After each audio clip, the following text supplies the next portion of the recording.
Dobrý deň, milí moji priatelia. Tak, už som späť, už som trocha vyliečený. Ešte nedoliečený, ale dielňa ma volá, tak musím ísť. Aj vy mi píšete, že chýbajú videjka, tak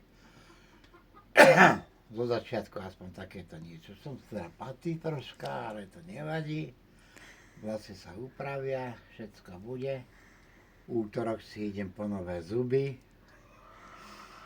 Dúfam, že mi ich dobre urobia. Milý, pekný chlap, že mi zuby chýbajú. Tak aby som vás obšťastnil, tak si dám aj zubky urobiť.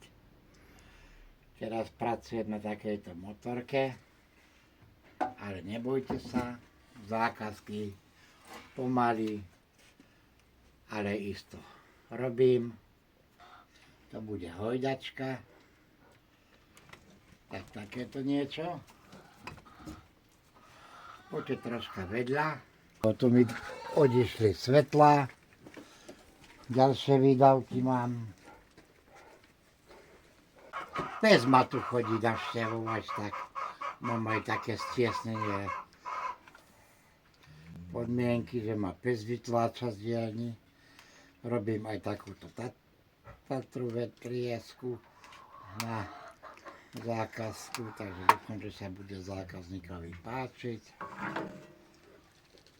Roboty habadej. Čo ste si objednali, to musím robiť.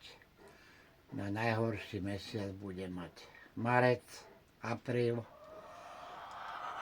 Tam ide všetko bokom a začínam Betlehemy. Lebo sa mi nazbierali dosť, ešte mám od minulého roku.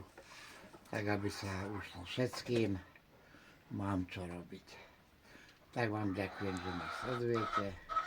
Teším sa na ďalšie videjko, ktoré bude na budúce. Dovidenia, pápa. Píšte, lajkujte, komentujte, zdieľajte. Som tu pre vás. Ahojte.